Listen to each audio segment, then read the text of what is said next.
the way you approach the second film is you get everyone from the first film because it worked, and John is a magnificent director and he wrote the script, and how do you argue with Emily and the kids? And so I think once we had a notion of what the story would be with those same actors and the same core skeleton group, you know, John initially decided he did not want to write and direct the movie. So we were taking writer meetings and we were struggling to find a great story, and John started hearing stories, and I think that he felt that what he was hearing was not good enough for what the first movie was. So he stepped up and said, I'm going to write it. And I think once he started to write it, he fell in love with what he was writing because it was fantastic.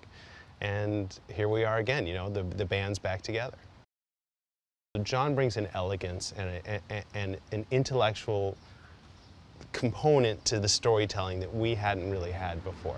He, you know, the way that I feel about the characters when I see them on screen and the way the audience felt about the characters when they see them on screen is a certainly more elevated involvement than we've had before. So I think that John has many strengths.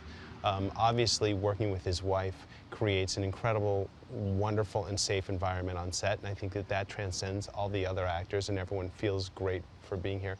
But John is he's just an incredible quarterback. He has the capacity to, he wrote the script so he knows every scene and what's coming before and what's coming after, and he's challenging himself on a daily basis to come up with different shots or more elevated ways of telling the story.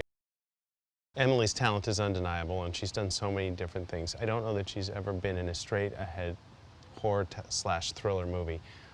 And what is amazing about her is she says so much without saying anything, and she can convey emotion so deeply that the audience doesn't need to hear her speak to understand what she's going through. So when we set off to make this movie, before we had cast it, you dream that you're working with Emily Blunt, but you don't think you're actually going to get her. So here we are with her, and that's, you know, as a producer, we're always going to the squeaky wheel. What's the problem? What's the next problem? The place where we have no problems on this movie is the writing, the directing, and the acting, and she leads that.